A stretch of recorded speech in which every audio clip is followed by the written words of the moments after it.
Itu keren. Kehidupan dalam rencana Tuhan.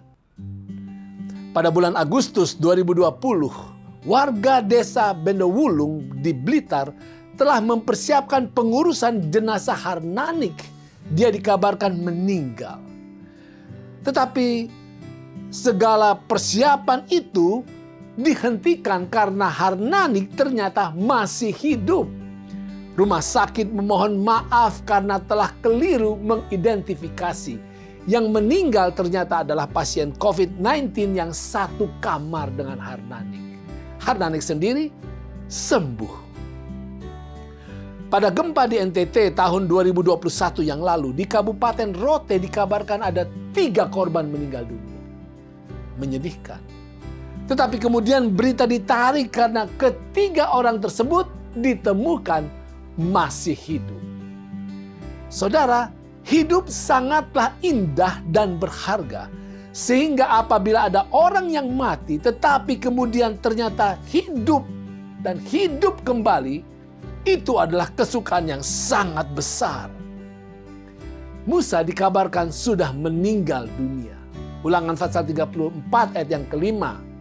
Lalu matilah Musa hamba Tuhan itu di sana di tanah Moab sesuai dengan firman Tuhan. Tetapi Lukas pasal 9 ayat 28 sampai 31 sekitar 1500 tahun kemudian menceritakan bahwa kira-kira 8 hari sesudah segala pengajaran itu, Yesus membawa Petrus, Yohanes, dan Yakobus lalu naik ke atas gunung untuk berdoa. Ketika ia sedang berdoa, rupa wajahnya berubah dan pakaiannya menjadi putih berkilau-kilauan.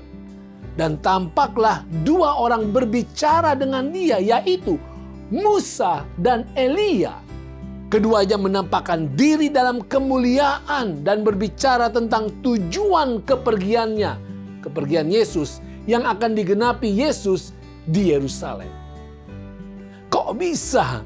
Belum akhir dunia, belum Yesus datang kedua kali, belum waktu kebangkitan, kok bisa Musa sudah hidup kembali bersama Elia menemani Yesus di malam itu?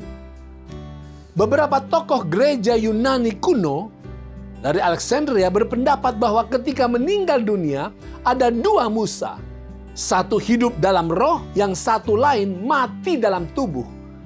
Musa yang satu naik ke surga dengan malaikat, yang satunya dikuburkan di bumi.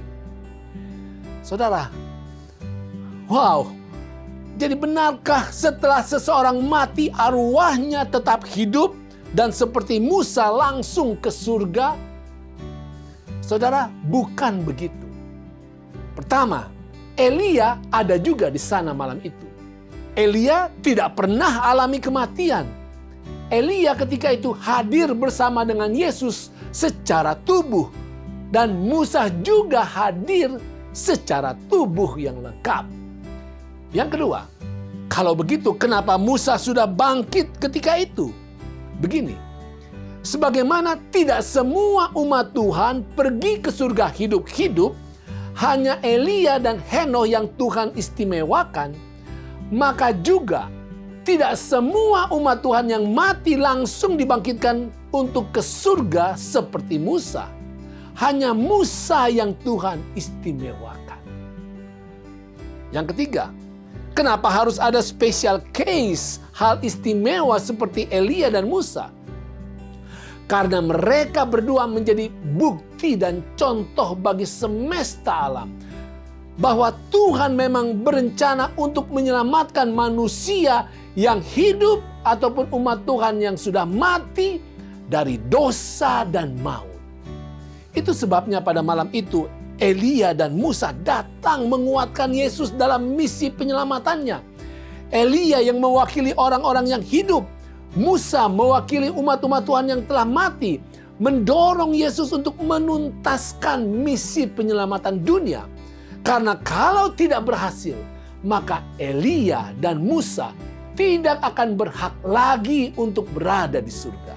Juga berjuta-juta umat Tuhan tidak akan punya harapan. Saudara, keselamatan dari Yesus adalah nyata. Itu sudah berhasil. Elia dan Musa berhak berada di surga karena darah Yesus telah menebus mereka. Anda dan saya juga berhak untuk berada di surga karena darah Yesus telah menebus kita. Kita seharusnya layak diumumkan mati, wajib untuk dinyatakan menerima ganjaran maut karena dosa-dosa kita.